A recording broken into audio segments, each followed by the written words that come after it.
Il y a eu un bon arrosage très bénéfique pour les sols et pour la couverture végétale. On voit à présent que la perturbation s'éloigne, ce qui a donné lieu à de très beaux orages. Regardez d'ailleurs cette ligne préfrontale aux abords d'Auxerre qui, comme son nom l'indique, arrive juste avant le front, juste avant la perturbation plus massive. Eh bien, cette perturbation s'en va et dans un même temps, la chaleur, elle aussi, est évacuée, complètement disqualifiée. Les températures vont encore baisser. Et la preuve, c'est qu'il y aura, pour terminer la semaine, le retour de la neige en montagne sur les Alpes de Haute-Provence, les Alpes-Maritimes et aussi sur le sud du Massif central. Perturbation plus active dans sa partie sud. Alors que sur les régions du nord, vers les frontières, les pluies seront un peu moins continues. Quelques averses à l'arrière, mais un ciel bien bouché.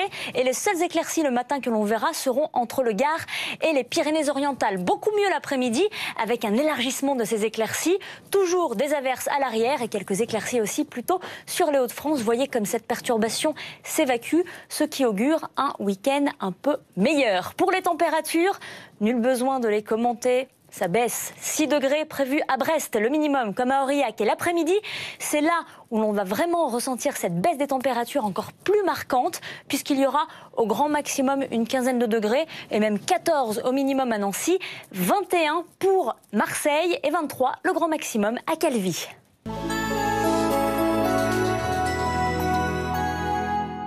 Cet arrosage aura été bénéfique pour les sols et pour la couverture végétale. Voilà maintenant que cette perturbation s'en va. On a eu de très beaux clichés d'orages, de lignes préfrontales justement. Et comme son nom l'indique, ce sont des orages qui arrivent juste avant le front, juste avant une perturbation plus massive. C'était juste aux abords d'Auxerre. Perturbation maintenant qui s'en va au-delà de nos frontières. Et la chaleur aussi s'éloigne. Elle est complètement disqualifiée. Voilà pourquoi les températures vont encore baisser. Et voilà pourquoi, surtout, il y aura le retour de la neige en montagne sur les Alpes de Haute-Provence, sur les Alpes-Maritimes, sur les hauteurs aussi du sud du Massif central, éclaircies uniquement entre le Gard et les Pyrénées-Orientales.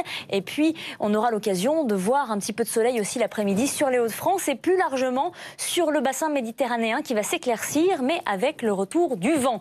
Pour les autres régions, la perturbation va s'éloigner et à l'arrière, il y aura encore pas mal d'averses. Les températures, difficile de commenter cette baisse que l'on subit tous puisqu'il ne fera que 6 degrés le matin à Brest et l'après-midi c'est là où cette baisse sera la plus marquante puisqu'il y aura une quinzaine de degrés, c'est tout sur la plupart des régions et même 14 degrés à Nancy ou encore 14 degrés à Aurillac. Le grand maximum ce sera 23 degrés et ce sera pour la Corse, à Calvi. La suite, après l'évacuation de cette perturbation, c'est le rétablissement d'un temps plus sec avec progressivement de belles éclaircies mais encore quelques petites averses, températures qui grimperont légèrement, 18 à 20 degrés pour les moyennes de l'après-midi. Temps beaucoup plus sec pour le dimanche, mais ces nuages qui arrivent par l'ouest annoncent une nouvelle perturbation qui n'arrivera pas lundi, mais un petit peu plus tardivement pour la journée de mardi, avec cette fois-ci le retour des orages. Les températures monteront le temps d'une journée. De nouveau, un pic de chaleur, 26 à 28 degrés.